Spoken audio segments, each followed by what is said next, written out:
ఖచ్చితంగా ఒక కుటుంబంలో ఒకరికి ఏదైనా ఉపాధి కల్పించబడ్డప్పుడు, కొంత ఆర్థిక స్థితి మెరుగుపడినప్పుడు, ఇంకా అంతకంటే ఎక్కువ లోలో ఉన్నటువంటి పేదరికంలో ఉన్న వాళ్ళకు అది అవకాశం ఇవ్వడం అనేది సమంజసమే. అక్కడ ఎవరు అబ్జెక్షన్ మీరు ఇప్పుడు ఇక్కడ సమంజసం అన్న ఒక ఇన్ని సంవత్సరాల నేను అనేది ఏంటంటే మీరు లిటరలీ రిజర్వేషన్ సిస్టమ్ మీద ఎంతో కొంత వ్యతిరేకత భావన, లేదా ఓసీలుగా పుట్టిన పేదవాళ్ళుగా మేమేం పాపం చేసినాం, వాళ్ళతో పాటు మేము కూడా అనుభవిస్తున్నాం పేదరికాన్ని, మాకు కూడా వర్తింపచేయాలి. At the same time reservation system ఇంకెన్నాళ్ళనే ఒక భావన మీలో కనిపిస్తూ ఉన్నది. వాళ్ళు అడుగుతున్నమాట ఒకటే అన్న, సూటిగా ఒకటే అడుగుతున్నారు. వాళ్ళు ఏమడుగుతున్నారంటే మీ సంపదలో, మీ అధికారంలో, మీ వ్యాపారాలలో, మీ మీడియా సంస్థలలో, మీ సినిమాలలో మాకు భాగస్వామ్యం కల్పించండి, మా రిజర్వేషన్ సిస్టమ్ మొత్తం తీసేసుకోండి, మీరు దాంట్లో మాకు భాగస్వామ్యం కల్పించండి. కారణం కూడా ఏంటి, అధిపతులు మీరు అయి ఉండొచ్చు, సంస్థల పరంగా వ్యవస్థాపకులు మీరు అయి ఉండొచ్చు, దాంట్లో కాయకష్టం చేసే కార్మికులు మళ్ళీ 80% మంది ఈ ఎస్సీ ఎస్టీ బీసీలకు సంబంధించిన వర్గాల వాళ్ళే ఉంటారు. కాబట్టి ఆ భాగస్వామ్యం మాకు ఇవ్వండి, మేము కూడా పేదరికాన్ని పోగొట్టుకుంటాం, మాకు కూడా మీ సంపదలో వాటా ఇవ్వండి, రిజర్వేషన్ సిస్టమ్ తీసేసుకోండి అని చెప్తున్నారు. దానికి ఏం చెప్తారు మీరు? ఎవరి సంపదలో వాటా ఇవ్వాలి? ఇదేమో ప్రభుత్వాలు ఏమన్నా వాళ్ళ సంపాదనలో వాటా, ప్రభుత్వాలు ఇచ్చిన పైసలు ఏమన్నా తన కాళ్ళ మీద తను నిలబడి సంపాదించుకున్న దానికి నువ్వే కార్మికుల భాగస్వామ్యం లేదా? ఎట్లా కార్మికుల జీతాలు ఇస్తారు కదా, జీతాలు ఇస్తున్నారు. మరి భాగస్వామ్యం అంటే అర్థం, భాగస్వామ్యం ఎట్లా ఇస్తారు? ఇప్పుడు నువ్వు ఒక కార్మికుని జాయిన్ అయినావు, నష్టం వస్తే నువ్వు బాధ్యత వహిస్తావా? నష్టం వచ్చి చనిపోయినటువంటి కార్మిక యజమాన్యాలు ఎంతమంది ఉన్నారు, దానికి నువ్వు బాధ్యత వహిస్తావా? నువ్వు బాధ్యత వహించవా? 4 కన్నులు చుక్కలు ఇస్తావు. నువ్వు ఎదగడానికి ప్రయత్నం చేయాలి, కానీ నేను కష్టపడి సంపాదించుకున్న దాంట్లో వాటా అడగడంలో నీ అంత పూలిష్ అవ్వలేరు. ఇక్కడ సింపుల్గా ఏంటంటే నేను ఎట్లా ఏ విధమైనటువంటి ఎదగడానికి ప్రయత్నం చేస్తున్నావు, నువ్వు కూడా ఆ విధంగా ఎదగడానికి ప్రయత్నం చెయ్యి. 4 ఎకరాల వ్యాపారం పెట్టుకో. వ్యాపారం కోసం ప్రయత్నం చేసి అప్పుల పాలే చనిపోయిన వాళ్ళు లక్షల మంది ఉన్నారు. అందులో ఈ కులం ఉంది, ఆ కులం ఉంది. నిలబడ్డ వాళ్ళు కొంతమంది ఉన్నారు. ఇలా ఉదాహరణకు మనందరికీ ఒక వ్యక్తి తెలుసు, వివేక్ వెంకటస్వామి కుటుంబం తెలుసు. ఇలా కోట్లు కాదు మనకు, అంటే మన నోటికి అందని సంఖ్య, సరే ఆయన ప్రభుత్వానికి పన్ను కట్టుకున్న సంఖ్య ఉంది. ఈ కులాలు ఏవైతే మనం అనుకుంటున్నామో ఆ కులంలో ఉన్నటువంటి పేదవాళ్ళు ఉన్నారు కదా, మరి ఆ కులంలో ఉన్నటువంటి పేదవాళ్ళకు ఆయన సంపదను పంచిపెడుతున్నాడా? ఇలా మీరు నా సంపద అడిగిరు కదా, ఇతర కులాలు రెడ్ల కులం ఉన్నటువంటి ఆస్తులు ఇవ్వండి అంటారు కదా, మరి మీ కులకు ఉన్నటువంటి డైరెక్ట్ అదే అంటారు కదా, సంపదలో వాటా అంటే అర్థమైంది. మా కాలం మీద మేము సంపాదించుకున్న డబ్బులలో మాకేమి ఇస్తారంటే అడుగుతున్నారు.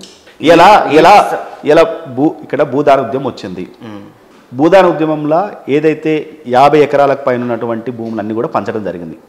ఆనాడు ఈ భారతదేశం స్వాతంత్రం వచ్చినప్పుడు, లేక తెలంగాణకు స్వాతంత్రం వచ్చినాడు, వేలాది ఎకరాలు కొంతమంది మీరు అన్నటువంటి ఏదైతే అగ్రకులాలు ఉన్నాయో, రెడ్లు ఉన్నారో, వాళ్ళ దగ్గర వేలాది ఎకరాలు వాళ్ళ చేతులలో ఉండే.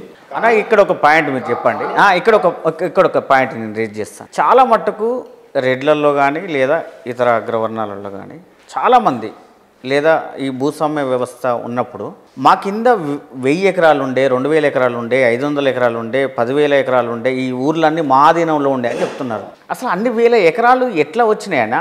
అవి కొనుగోలు చేసిండ్రా, లేదా ఆక్రమించుకున్నారా, స్వాధీనపరచుకున్నారా? ఎట్లా, ఏ విధంగా 100,000 ఎకరాలు ఒక వ్యక్తి దగ్గర ఉన్నాయి? మీరు చేసిన క్వశ్చన్ ఎట్లయితున్నది, దేశానికి ఆన్సర్ చెప్పాల్సిన పరిస్థితి. భారతదేశానికి స్వాతంత్రం రాకముందుకు మేము రెడ్లము వ్యవసాయం మీద ఆధారపడ్డాను, వ్యవసాయం చేసేవాళ్ళం. మా కింద సబ్బన్న కులాలు వ్యవసాయం చేసేటోళ్ళు. ఈ దేశానికి స్వాతంత్రం వచ్చిన తర్వాత మాకు పశువులను మేపుకోవడానికి 100 ఎకరాలు ఏదైతే ప్రభుత్వ భూములు ఉన్నాయో, అలానే ప్రభుత్వ భూములు ఎవరికి మేము కొన్నాయి కాదు, కానీ దేశానికి అదే క్లారిటీ చెప్తున్నాం. దేశానికి స్వాతంత్రం వచ్చినప్పుడు దాన్ని ఎవరైతే సాగుబడి చేస్తున్నారో ఆ సాగుబడి చేసే వాళ్ళ పేర్లు నమోదు చేయడం జరిగింది. ఇలా నేను ఒక 10 ప్రభుత్వ భూములనే సాగుబాటు చేసుకోవడానికి, వ్యవసాయం చేయడానికి ప్రభుత్వం నుంచి తీసుకున్న భూములు 100,000 ఎకరాలు. అవును, రైట్, ఓకే, ఇది వాస్తవమే. ఆనాడు సాగుబడి చేస్తున్నటువంటి భూములు ఈ దేశానికి స్వాతంత్రం వచ్చిన తర్వాత మా పేర్ల మీద రాయబడ్డాయి. ఎవరెవరు ఎక్కడైతే సాగుబడి చేస్తున్నారో, ఇలా హైదరాబాద్కు కూటవేట దూరంలో బోడుప్పలు ఉంటుంది, ఇక్కడ మాల సామాజిక వర్గం ఉంటుంది, వాళ్ళకు కూడా 100 ఎకరాలు ఉన్నాయి. మరి అట్లాంటప్పుడు ఈ రాష్ట్రం మొత్తం కూడా మాలలు ధనికులు అని చెప్తామా?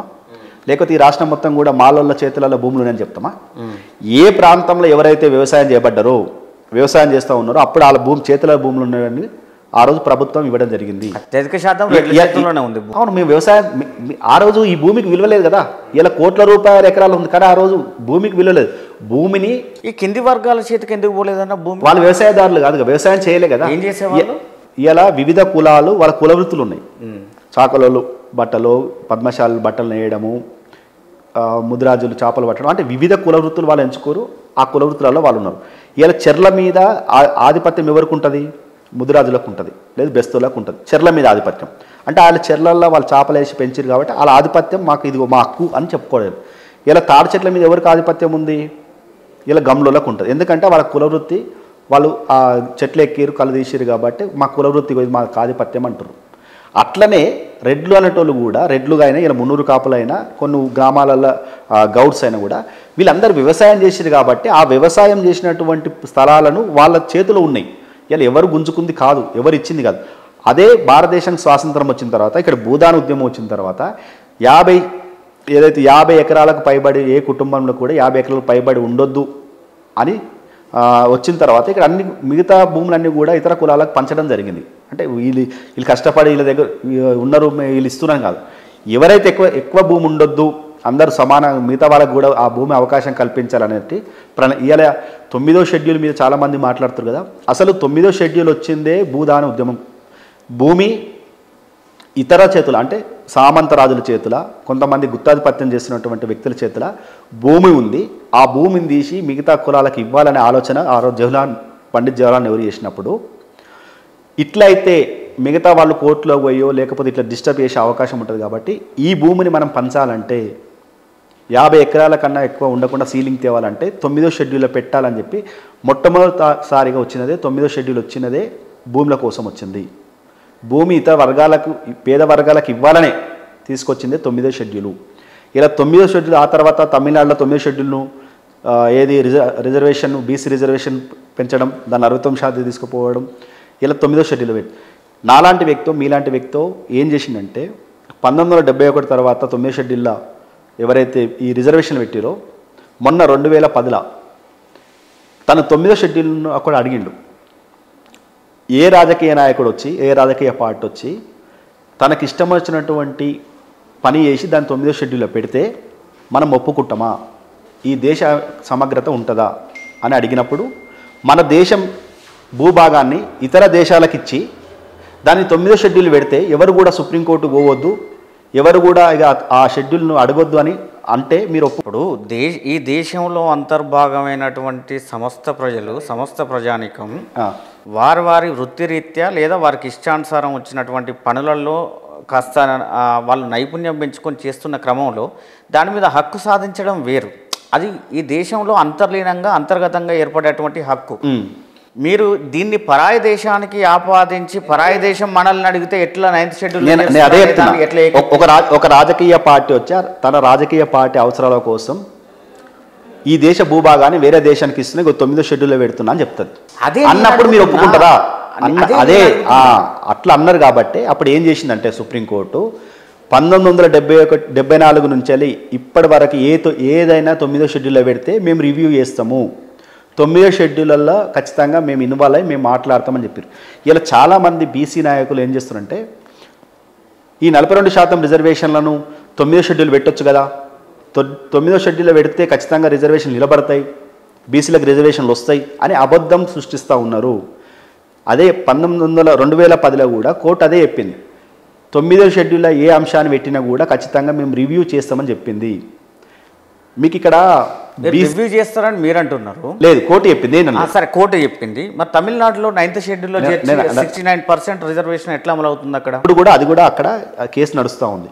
ఇంకోటి ఏంటంటే తమిళనాడులో 90% బీసీలు ఉన్నారు, 90% బీసీలు ఉన్నారు కాబట్టి 67% ఇచ్చిన కూడా జనరల్లో అడగటోళ్ళు ఎవరు లేరు. ఇక్కడ ఉన్నది ఇంత 56% మంది బీసీలే. మరి 56% బీసీలు ఉన్నోళ్లకు ఆల్రెడీ 50% లోపు రిజర్వేషన్లు వస్తున్నాయి కదా. అక్కడ 56% రిజర్వేషన్లు ఉన్నోళ్లకు దాదాపు 24% రిజర్వేషన్ బీసీలకు, మిగతా కులాలకు కలిపి మొత్తం 50% లోపు రిజర్వేషన్లు అయితే ఉన్నాయి కదా. ఓన్లీ 50% బీసీలే ఉన్నారు, 56% ఉన్నారు బీసీలు, 56%. అవును, 24% రిజర్వేషన్, 27% వస్తున్నది. 27% రిజర్వేషన్. మరి రిమైనింగ్ రావాలని వాళ్ళు కొట్లాడుతున్నారు. మళ్ళీ ఎస్సీ ఎస్టీలను ఎందుకు కలుపుతున్నారు? టోటల్ 50% లోపు కదా. కానీ అక్కడ తమిళనాడులో 90% మంది బీసీలు ఉన్నారు. 90% మంది బీసీలు ఉంటే 67% మాత్రమే రిజర్వేషన్లు వస్తున్నాయి. అన్న ఈ ఈడబ్ల్యూఎస్ రిజర్వేషన్ ఇక్కడ సాంఘిక అసమానతలకు గురైనటువంటి ఇచ్చిన రిజర్వేషన్లు 50% లోపు. ఈడబ్ల్యూఎస్ ఎకనామికల్ వీకర్ చేసిన ఇచ్చినటువంటి రిజర్వేషన్లు ఆర్థికంగా వెనుకబడిన ప్రతి కులం, ఇక్కడ ఓసీ అగ్రవర్ణాల కాదు, ప్రతి కులంలో ఆర్థికంగా వెనుకబడిన వాళ్ళు ఈ రిజర్వేషన్ ఫలాలు పొందవచ్చు. ఎప్పుడు నేను ఎస్సీని అనుకో, నాకు ఈ ఎస్సీ కులం వద్దు, ఎస్సీ సర్టిఫికేట్ వద్దు, నేను ఈడబ్ల్యూఎస్ సర్టిఫికేట్ తీసుకుంటా అన్నప్పుడు ఖచ్చితంగా ఈడబ్ల్యూఎస్ నీకు రిజర్వేషన్ వస్తుంది. అర్థమైందా? రిజర్వేషన్ అనేది ఆర్థికమైనటువంటి రిజర్వేషన్, ఈడబ్ల్యూఎస్ అనేది ఆర్థికపరమైన రిజర్వేషన్ మాత్రమే. అవి సాంఘిక వీకర్ సెక్షన్, సాంఘిక అసమానత గురవుతున్నటువంటి ఏవి 50% రిజర్వేషన్ ఉన్నాయో ఆ రిజర్వేషన్లకి ఈ రిజర్వేషన్ ఎలాంటి సంబంధం లేదు. ఈ ఈడబ్ల్యూఎస్ 10% రిజర్వేషన్లు అందరూ పొందవచ్చు, అందరూ వాడుకోవచ్చు. దానికి ఇంకో మాట చెప్తున్నా, ఈడబ్ల్యూఎస్ రిజర్వేషన్లు 10% కాదు, అవసరం అయితే 15% పెంచుకోవచ్చు. అన్న నేనేమంటున్నా, ఒక నిమిషం, మీరే యాజ్ పర్ కాన్స్టిట్యూషన్ కోర్టు చెప్పిన ప్రకారము, రాజ్యాంగం ప్రకారము 50% రిజర్వేషన్ దాటకూడదని మీరే వాదిస్తున్నారు. అవును, మీ అభిప్రాయాన్ని చెప్తున్నారు, ఆరోపిస్తారు. మరి ఈ ఎస్సీ ఎస్టీ బీసీలతో కలుపుకొని ఈడబ్ల్యూఎస్ కూడా యాడ్ చేస్తే 50% దాటుతుంది కదా, దాన్ని ఎట్లా ఆమోదించాలి? 50% రిజర్వేషన్లు ఏమో సాంఘిక అసమానతలు గురవుతారని చెప్పి ఆ రోజు ఇచ్చిన రిజర్వేషన్లు. ఈడబ్ల్యూఎస్ రిజర్వేషన్ ఏమో ఇందులో రెండు వేరియేషన్, చాలా డిఫరెన్స్ ఉంది. ఆర్థికంగా వెనుకబడిన వాళ్ళకు మాత్రమే. ఇంకోటి ఏంటంటే ఈడబ్ల్యూఎస్ అన్ని కులాలకు అవకాశం ఉంది, కేవలం ఓసీ వాళ్ళకు కాదు, అన్ని కులాలకు అవకాశం ఉంది. నేను ఆర్థికంగా వెనుకబడి ఉన్న నేను ఈడబ్ల్యూఎస్ రిజర్వేషన్ తీసుకుంటా అన్నప్పుడు నీ సొంత రిజర్వేషన్ ఏదైతే ఉందో, ఎస్సీ ఉందా బీసీ ఉందా, దాన్ని వదులుకోవాలి. వదులుకున్నప్పుడే ఈడబ్ల్యూఎస్ రిజర్వేషన్లో నీకు అర్హత ఉంటుంది. మరి ఈడబ్ల్యూఎస్ రిజర్వేషన్ అందరికీ అవకాశం ఉంది కదా, ఇక్కడ వదులుకొని వచ్చే అవకాశం అయితే అంటే నువ్వు అక్కడ రిజర్వేషన్ పొందుతావు, ఇక్కడ రిజర్వేషన్. నేను ఏమంటున్నా, ఇక్కడ వదులుకొని అక్కడికి ఎలాగో రాలేదు. ఈ ఈడబ్ల్యూఎస్ లో కేవలం ఓసీలకు మాత్రమే, కేవలం ఓసీలకు. ఇప్పుడు అన్న మీరు టెక్నికల్ పాయింట్ చెప్తున్నారు. ఇప్పుడు కేరళలో క్రిస్టియన్స్ ఉన్నారు, వాళ్ళు కూడా ఈడబ్ల్యూఎస్ రిజర్వేషన్ పొందుతారు. ఓసీలు జనరల్ ఓసీలకి కాదు కదా. సరే, ఇప్పుడు కన్వర్ట్ అయితే వచ్చే వాళ్ళ సంఖ్య పక్కన పెట్టండి అన్న, ఆ టెక్నికల్ మీరు చెప్పేది సరే. వచ్చే వాళ్ళు కన్వర్ట్ అంటే ఎక్కడి నుంచో, బీసీల నుంచో, ఎస్సీల నుంచో, బీసీల నుంచో మాకు ఈ క్యాస్ట్ సిస్టమ్ వద్దని చెప్పేసి ఈడబ్ల్యూఎస్ కు వస్తామంటే అక్కడ వాళ్ళు లూజ్ అవుతారు, ఇక్కడ పొందుతారు, అది వేరే అంశం. నేనేమంటున్నా అంటే ఈడబ్ల్యూఎస్ అనేది ప్రస్తుతానికైతే వాళ్ళు వచ్చే అవకాశం లేదు. సరే, వచ్చినా అది తర్వాత అంశం. ప్రస్తుతం ఉన్న అగ్రవర్ణాలకు ఓసీలకైతే ఈడబ్ల్యూఎస్ రిజర్వేషన్ అనేది అమలు అవుతుంది. దీని ప్రకారం చూసుకున్న అగ్రవర్ణాలు ఓసీలు ఎంతమంది ఉంటారన్నా, ఎంత పర్సెంట్ ఉంటారు? 21%, 6% అని చెప్పినాం కదా. ఆనాడు కేసీఆర్ ప్రభుత్వమే చెప్పింది 21% ఉన్నారు వీళ్ళని. అది రాంగ్ పోర్ట్రేట్. మీకే తెలుసు, మాకే తెలుసు. ప్రభుత్వ లెక్కలు చూపించిన దాంట్లో మనం నమ్మాలి. ప్రభుత్వమే అధికారికంగా లెక్కలల్లో. ఇప్పుడు మన బీసీ నేతలు ఆరోపిస్తున్నారు కదా, వాళ్ళు 9% ఉంటే 10% తీసుకుంటున్నారు, మేము 56% ఉన్నా 27% వస్తుంది. నేను ఏమంటున్నా, వ్యక్తిగతంగా 100 మాటలు చెప్పొచ్చు, కానీ రాజ్యం ఒక లెక్కలు ఇచ్చినప్పుడు దాన్ని నమ్మాల్సిందే. మనం ప్రభుత్వము ఒక లెక్కలు బయట పెట్టినప్పుడు మనం దాన్ని అనుసరించాల్సిందే ఉంటుంది. అంటే టెక్నికల్గా ఈడబ్ల్యూఎస్లో 10% వస్తుంది, మళ్ళీ జనరల్ కోటాలో మళ్ళీ ఓసీలకు వస్తుంది. ఏది ఇప్పుడు ఈడబ్ల్యూఎస్ అనేది ఎన్ని ఉంటుంది, కేవలం ప్రవేశ పరీక్షలు మాత్రమే. ఇక్కడ ఎవరైతే ఉద్యోగం పొందిన తర్వాత మళ్ళీ నీకు పై స్థాయి ఓడేటప్పుడు ఈడబ్ల్యూఎస్ వర్తించదు. ప్రవేశం నేను ఏం చెప్తాను, అప్పుడు వర్తించదు. రాజకీయాలలో ఈడబ్ల్యూఎస్ వర్తించదు. కేవలం పరీక్ష ఎంట్రన్స్ దాంట్లో మాత్రమే ఈడబ్ల్యూఎస్ వర్తిస్తుంది.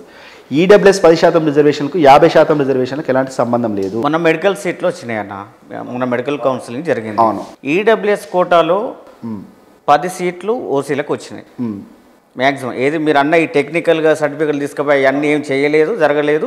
ఆ ఈడబ్ల్యూఎస్లో 10 సీట్లు ఎంబీబీఎస్ సీట్లు వీళ్ళకి వచ్చినాయి, 27% బీసీలకు వచ్చినాయి, మిగతా పర్సెంట్ ఇవ్వలే వాళ్ళకి పోయినాయి. జనరల్ కోటా కూడా వితిన్ ది 50% ఉంది. ఆ 50 జనరల్ కోటాలో ఎవరెవరు ఉంటారు? అందరూ, ఎవరైనా. జనరల్ కోటా అనేది కేవలం అగ్రవర్ణాలకు కాదు, అది అన్ని కులాలకు సంబంధించినది జనరల్ కోటా. జనరల్ కోటా నువ్వు ఉండొచ్చు, నేను వచ్చి ఇంకొక అన్ని కులాలు ఉంటాయి అక్కడ. కేవలం జనరల్ రంగనే ఇది ఓసీలకు సంబంధించింది లేకపోతే అగ్రవాళ్ళకి సంబంధించిన అనే మాట అబద్ధం. జనరల్ కోటా దాంట్లో ఎవరైతే మెరిట్ ఎక్కువ ఉంటుందో వాళ్ళందరూ కూడా జనరల్ కోటా కిందకి వస్తారు. ఇలా చాలామంది కొద్దిమంది వాదన ఏంటంటే ఈడబ్ల్యూఎస్ రిజర్వేషన్ రావడం వల్ల బీసీల కన్నా తక్కువ మార్క్ వచ్చినా కూడా ఈ ఓసీలకు అవకాశం వస్తుందని వాదిస్తారు. ఎస్, నిజమే. నేను అదే చెప్తాను, నిజమే.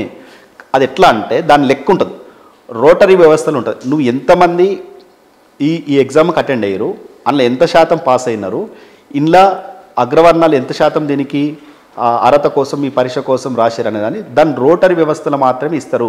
ఒక ఉద్యోగం ఉందనుకో, దానికి జనరల్ వాళ్ళ ఈడబ్ల్యూఎస్ వాళ్ళు 5గురే పోటీ పడ్డారు అనుకో, తక్కువ మార్కులు వచ్చినా ఇస్తారు.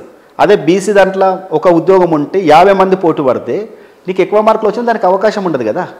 నీకు రోటరీ వ్యవస్థ ఉంటుంది. అది జనరల్గా మనం అనుకున్నంత తక్కువ మార్కులు వచ్చినాయి వాళ్ళకి. గతంలో ఈడబ్ల్యూఎస్ రాకముందు కూడా 0 మార్కులు వచ్చిన వాళ్ళు కూడా ప్రభుత్వ ఉద్యోగాలు వచ్చినాయి ఎస్సీ ఎస్టీలకు. 0 మార్కులు వచ్చినా కూడా. ఎందుకు అంటే ఆ పరీక్షకు రాసిన వాళ్ళ సంఖ్య తక్కువ. వాటిని బ్యాక్లాగ్ పోస్టులు అంటారు. ఇది బ్యాక్లాగ్ పోస్టులు కూడా చెప్తా, బ్యాక్లాగ్ పోస్టులో జరిగిన వ్యవస్థ చెప్తా, ఇది కూడా చెప్తా. సేమ్ అదే ఉంటుంది, రోటరీ వ్యవస్థలో సేమ్ ఉంటుంది. నీ ఒక ఉద్యోగానికి ఎంతమంది పోటీ పడుతారో దాన్ని డివైడెడ్ బై చేసి నువ్వు శాతం నిర్ణయిస్తాం. ఇలా ఒక ఉద్యోగానికి బీసీలు ఎక్కువ పోటీ పడుతున్నారు కాబట్టి అక్కడ మార్కులు ఎక్కువ ఉంటేనే వచ్చే అవకాశం ఉంది. ఈడబ్ల్యూఎస్లో తక్కువ మార్కులు వచ్చిన అవకాశం వస్తుందంటే ఆ ఒక ఉద్యోగానికి తక్కువ మంది పోటీ పడుతున్నారు కాబట్టి ఇలా అవకాశం వస్తుంది. ఇలా గ్రూప్ 1 ఇతరులను వాళ్ళకు రానియట్లే కదన్నా. ఈడబ్ల్యూఎస్లో ఈ వేరే వర్గాలను మీరు అన్నట్టు ఆడ క్యాన్సల్ చేసుకుంటే ఈడికి వస్తారన్నాడు. ఆడ క్యాన్సల్ అయ్యేది ఈడికి వచ్చేయలేదు. ఈడ వీళ్ళకు 10% వీళ్ళకి రావంగా జనరల్ సీట్లలో కూడా వీళ్ళకే వస్తున్నాయి కదా, ఓసీలకే. జనరల్ సీట్లని ఎవరివి? జనరల్ సీట్లు అనేది అందరివి. మెరిట్, అది మెరిట్ ప్రకారం వచ్చేది జనరల్ సీట్ అనేది. రిజర్వేషన్